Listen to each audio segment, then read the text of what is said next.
Hi everyone, I'm Jay and this is the Camden Stitch, and today I'm going to be talking to you about different ways that you can add seam allowances, whether or not that's when you're drafting your own patterns or whether you're using a magazine like Burda or Fibre Mood that don't include their own seam allowances on the pattern, so you have to add them. So the benefit of using a pattern that doesn't have its own seam allowances means it's much easier for you to make any adjustments.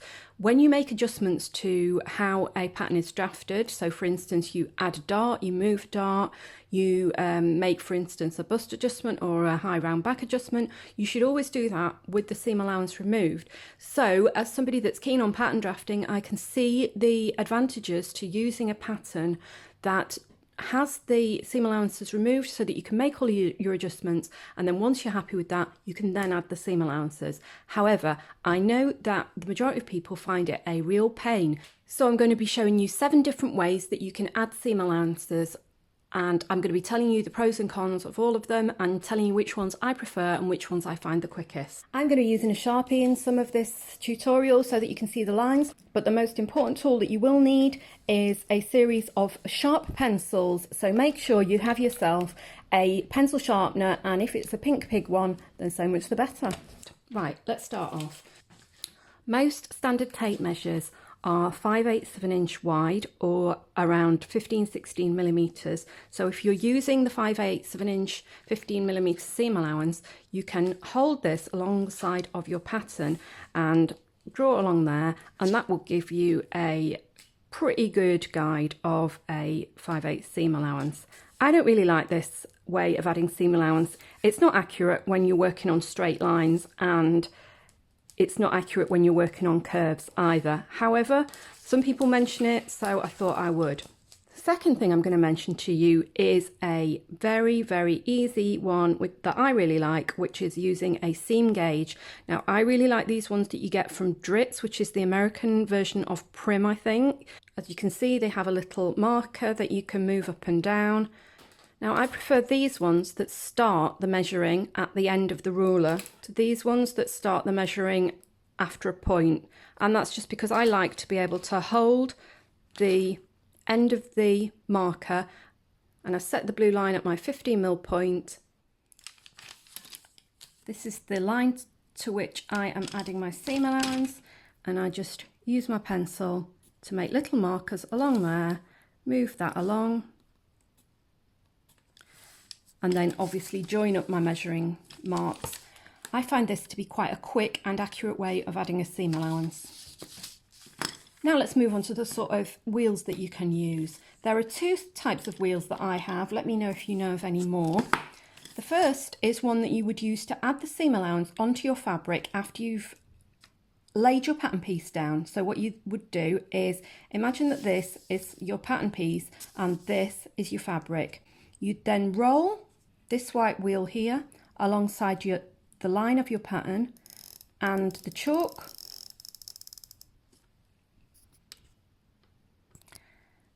wheel deposits a line of chalk at the side of where you want your seam line to be. Now I think, yeah, you can change the depth of this. So at the moment I've got this set of 15mm. But a big disadvantage for me is that it won't let you do your seam allowance any smaller than 15mm. I sometimes like to work with a 1cm seam allowance or 3/8 of an inch. You can make it larger, right up to 4 centimeters, but I don't find this to be particularly accurate. You might think it's a quick and easy way of working straight onto fabric. If that's how you like to work, then fine. For myself, I don't really like to add seam allowances on the fabric. I like to have my seam allowances already added to my paper pattern. The next way I've got to show you is another sort of tracing wheel, and I use these tracing wheels with carbon paper. When I first started sewing, I used to use these all the time, drawing out pattern pieces onto fabric directly and using it for making pattern markings, and it's quite accurate. I do find it a bit time consuming, so I don't tend to use this anymore, but I know that Rachel from Stitched Up, this is the way that she likes to add seam allowances to her Burda patterns, so I thought it was worth mentioning. So you need your paper that you're tracing your pattern piece onto. You need your tracing paper, and this comes in quite big sheets. I think you can get them in sort of 1 metre by 50 centimetres large sheets, and then I've cut this one down smaller for smaller pattern pieces. And then you need your pattern sheet that you're working from. Now I'm using a Fibre Mood one, and I'm using the pocket piece just because it hasn't got a lot of lines on it, so it's clearer for you to see. So you'd get your clover wheel.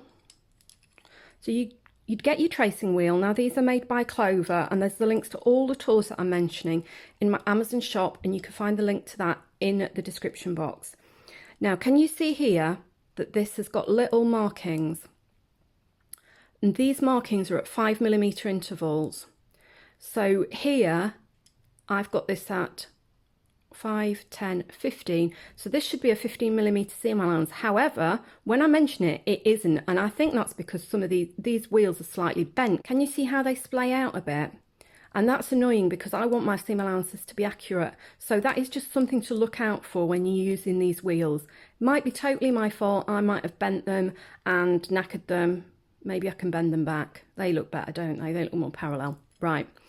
And yeah, so you can I think that's a real advantage, that you can move them in 5mm increments to make your seam allowance smaller or wider. In the UK, obviously, we tend to work with a 15mm, so that's what I'm going to do here. So you start off here and you just run your inner wheel around the seam line.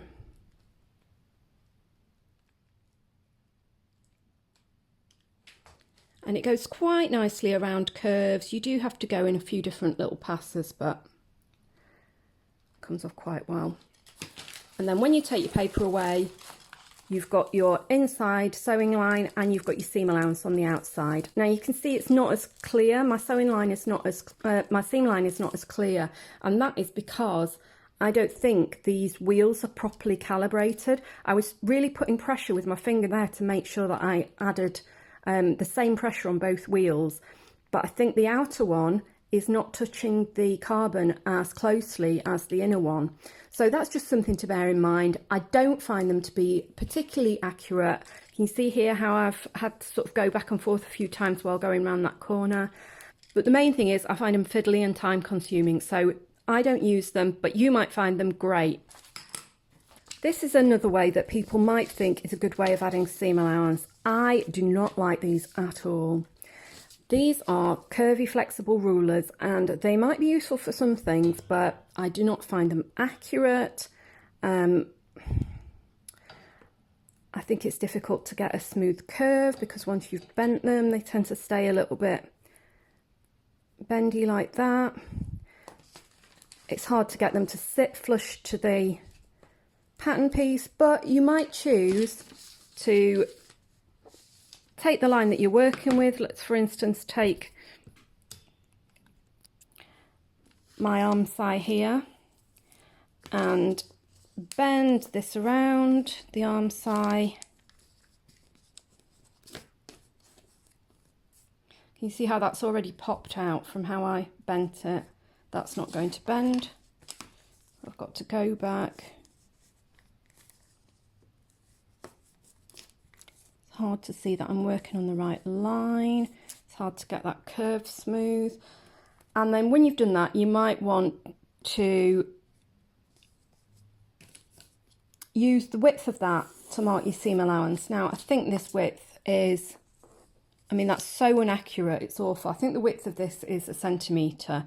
So if you were working with 1 centimetre seam allowances, theoretically you might see that on Amazon and think that looks like a really good way of adding seam allowances.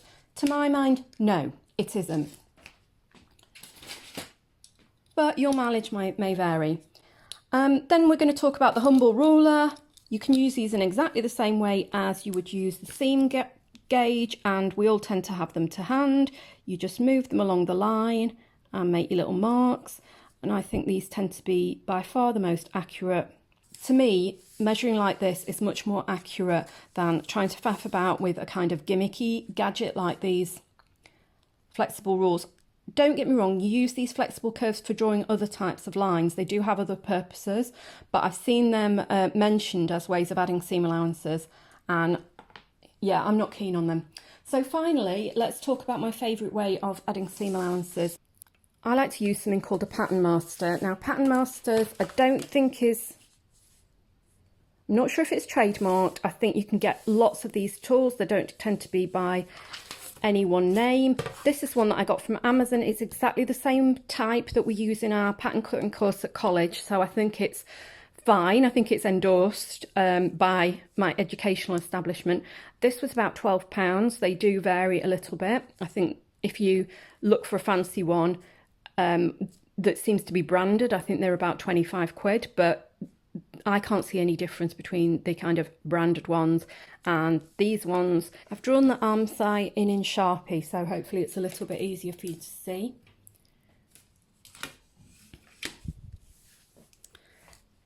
You take the line off the curve that you're working to, and for instance, I'm going to be working with 1 centimetre seam allowances, and again, that's because I'm lazy. That's because that's what there is on the Pattern Master. You take the part of your curve and you match it to the line, the seam line, the sewing line rather, and then you just draw it in like that, and then you just pivot your rule, because don't forget, curves are just a series of straight lines, so you're just pivoting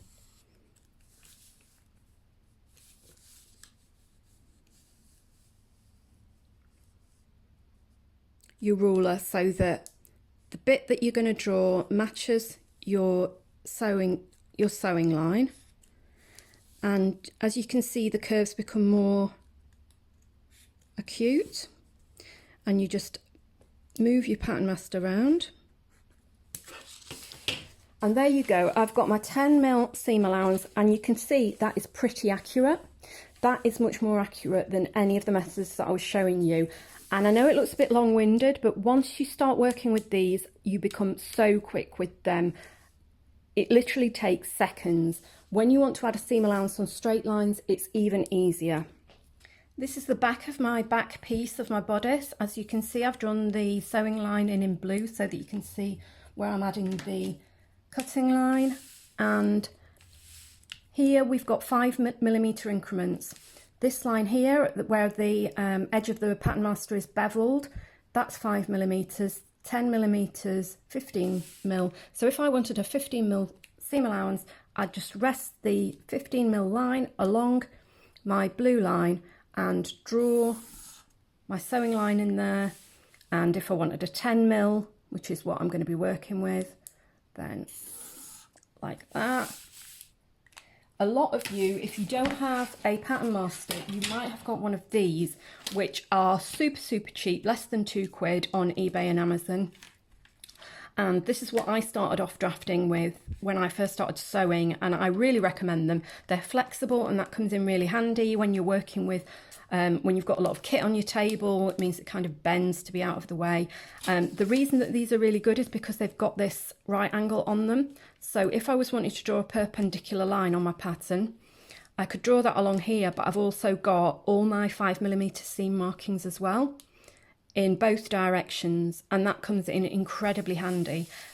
And also here you can see that is a 10mm seam allowance, so I could add that. I could use that to add a curve in exactly the same way, but the problem with this is that this only has an outward curve. So this is a convex curve, but your Pattern Master has a convex and a concave curve, so that means you can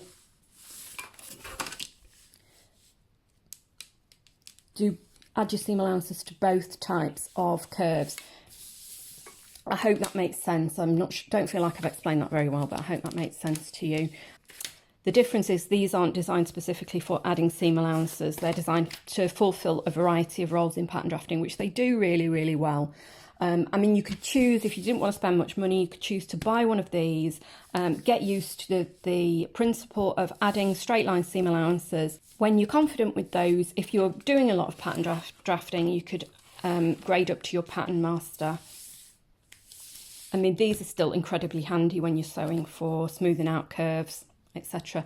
So that's a little look at all the various tools you can use to add seam allowances. I hope you found it helpful, and I hope you have fun, go forth and enjoy your pattern drafting adventures. See you soon. Bye. If you found this vlog useful, please give it the thumbs up. And if you haven't already subscribed, then click on the subscribe button. And if you click on the ding ding bell button, then you'll get a notification every time I post one of these videos. Okay, see you soon. Bye.